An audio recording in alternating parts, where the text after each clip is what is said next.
Good day, I am Elizabeth Maceda. I am from Tribes and Section 2 and I am here to perform a focused respiratory assessment which include the history taking of the patient, the inspection, palpation, and precaution, and lastly, the auscultation. So the first thing I'm going to do is to take the patient history.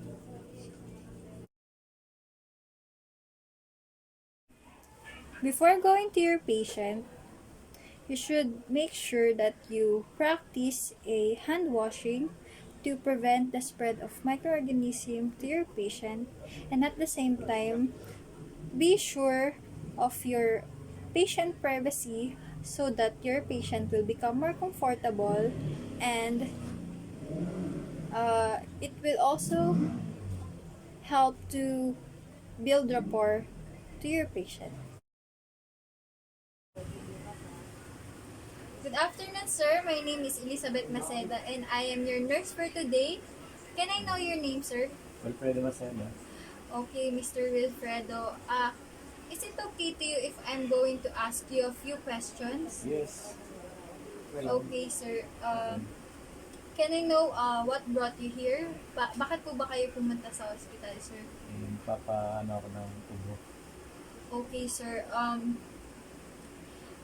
Do you had any allergies, asthma, or do you have a history of tuberculosis or pneumonia? No, wala akong story. Okay, sir. How about your family? Does any of your family member has a respiratory disease or lung cancer, cardiovascular disease? Wala. Okay, sir. Wala po. Do you smoke, sir? No. Does of your family members smoke? No? Okay, sir. Can I know how often do you cough? Gaano po ba kayo kadalas inuubo, sir? Ito umaga, madalas din. Parang madaling araw. Okay, sir. Tuwing umaga po. Oo. Every morning. Okay, sir. Can I know how long does your cough? Gaano na po ba katagal yung ubo niyo, sir? Mga 1 linggo na. 1 linggo. Okay, sir. Your cough lasted for a week. Okay, sir. Is your cough dry, sir? Or does your cough has a sputum? Sir, dry po ba yung pag umuubo po kayo? Or meron po bang plema pag umuubo po kayo? Dry. Okay, sir. Dry po. If you're coughing, sir, do you feel any chest pain? Meron po ba kayo nararamdaman sakit sa puso kapag inuubo po kayo? Wala naman. Okay, sir. How about, do you experience any different of your breathing patterns, such as difficulty of breathing, shortness of breath, or shallow breath?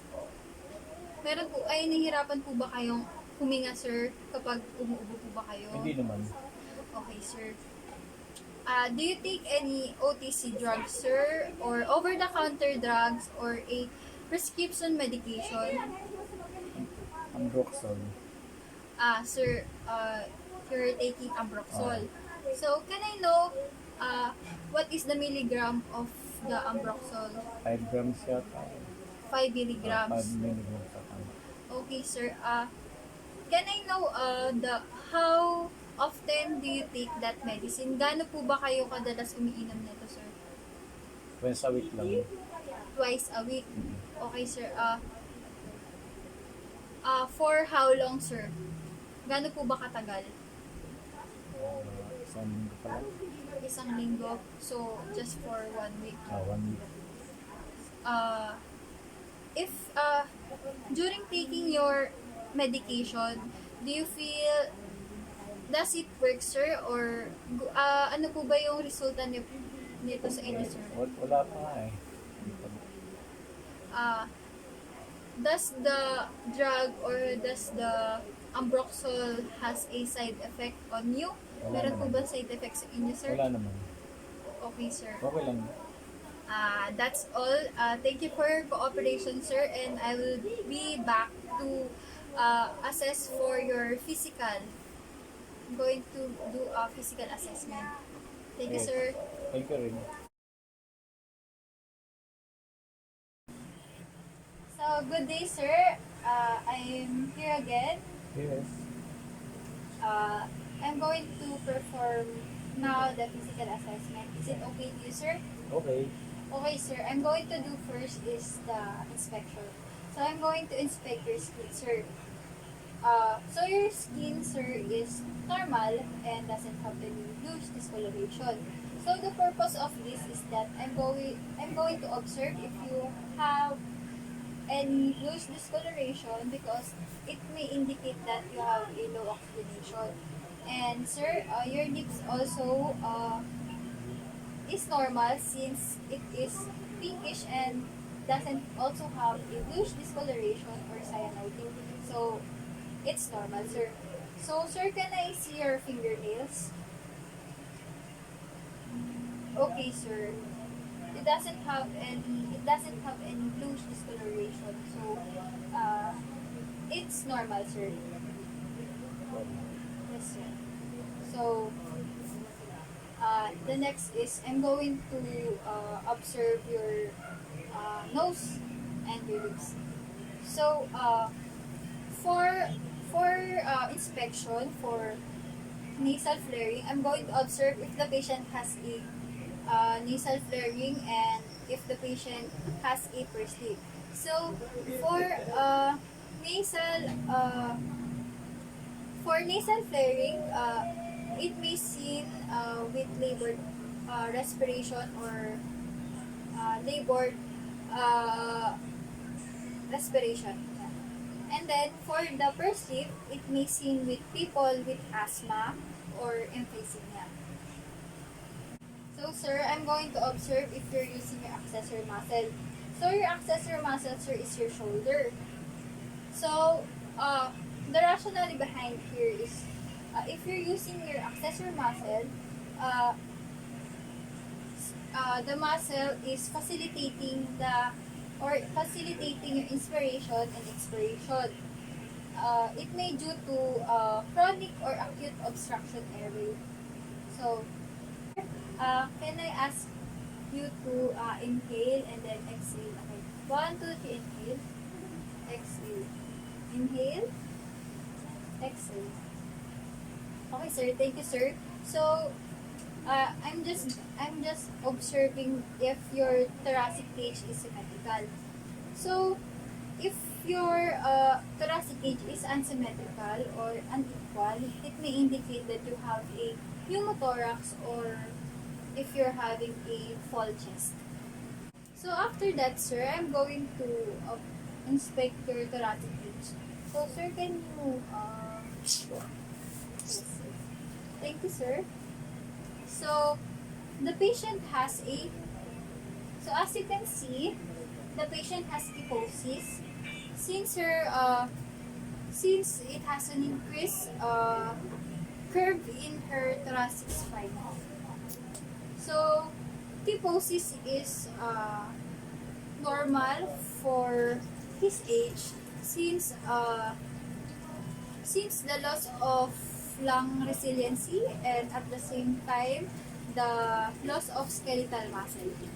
So the next is I'm going to observe the respiration and expiration of the patient. So as I observe, the patient beats per minute is 18, which is normal.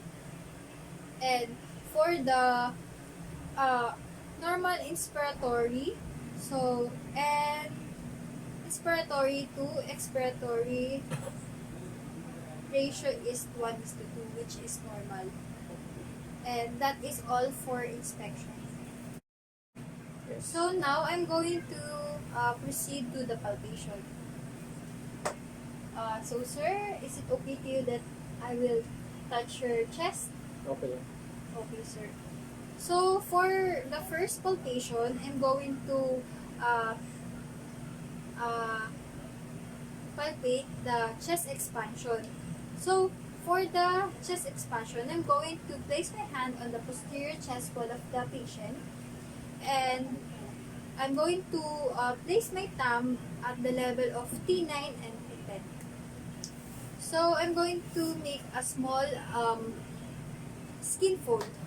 So sir, can you sit properly? And I'm going now to place my hand on your chest. So that. Sir, can you inhale? Exhale, sir. Inhale. Exhale. So, sir, can you go to your Thank you, sir. So now I'm going to place again my hand on the back of my patient. Inhale, sir. Exhale, sir. Inhale. Exhale. That's all, sir. Thank you, sir. So, the patient lung expansion is symmetry, which is normal. So, for an unequal chest expansion can occur when the patient has a pneumonia, uh, chest trauma, and pneumothorax. Now, I'm going to palpate the tactile parameters of the patient. So, sir, I'm going to touch again your chest. Is it okay to you, sir? Okay. Okay, sir. And then, can you say 99? 99. So, now, I'm going to use my ulnar to palpate the patient vibration. So, can you say 99, sir? 99. 99. 99. 99. 99. Okay, sir. Can you go back? Okay, sir. And then, can you repeat again the 99? 99. 99. 99. 99. 99. 99. That's all. So, the tactile parameters of the patient is normal. So, an increased parameters may indicate the patient. It may indicate that the patient has pneumonia, and for the decreased crepitus or the decreased crepitus may indicate pleural crepitus. And now I'm going to assess the chest tenderness or the crepitus. So, sir, I'm going to palpate again, sir, your chest if there are any tenderness.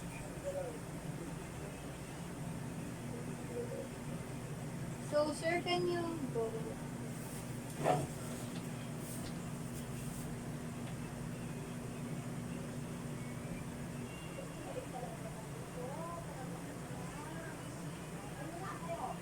So, that's all, sir. Thank you, sir. So, so the chest of the patient doesn't have any tenderness, which is normal. So after the palpation, I'm going to do the percussion. So I'm going to use again my hand by tapping the middle finger. So, sir, I'm going to percuss you, sir. Is it okay to you if I'm going to touch again your chest? Okay. Okay, sir. So I'm going to start from the right of the patient. So here.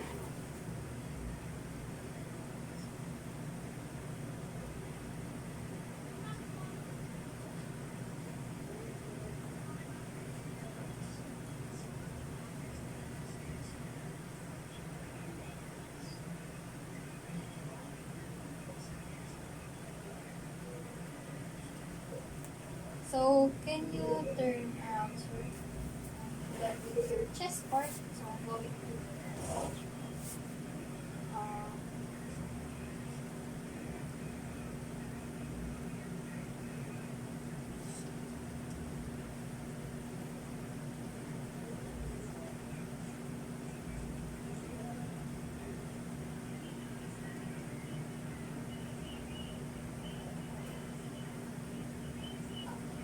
That's okay, sir. That's all. Thank you, sir. So, for the precaution, the normal, so I heard the resonance, which is normal. So the next assessment I'm going to do is for the auscultation. So here I'm going to use a stethoscope, and I'm going to use the diaphragm of the stethoscope. So make sure that if you're doing an auscultation, make sure that the place is quiet. So sir, I'm going to auscultate. Sir, is it okay? Okay. Okay, sir. So now I'm going first the posterior side. Sir, can you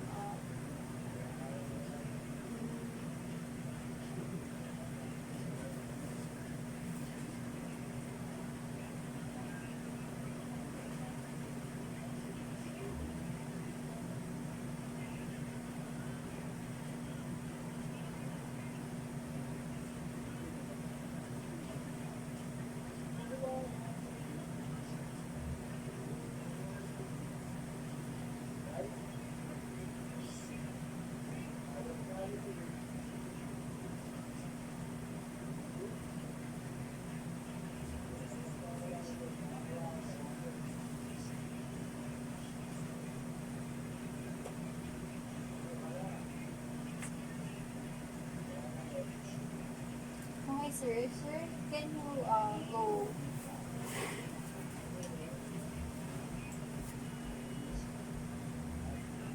Can you straight?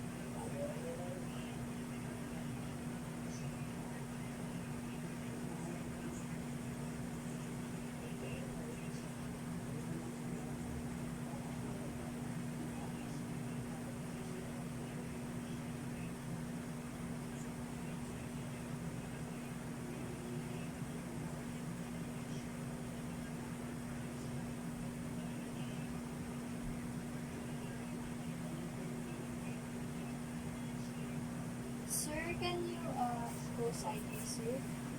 And then, is it okay here, sir, if you raise your hand here? You can put that.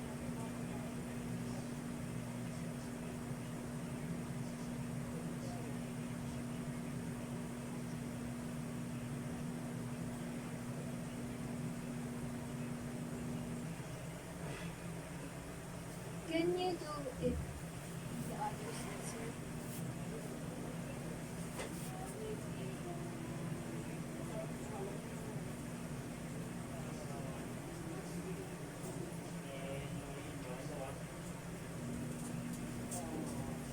That's all. Thank you, sir. So, this is to assess your breath sound if there is a presence of wheezing, crackles, and stridor. So, sir, thank you for your cooperation and have a good day and thank you.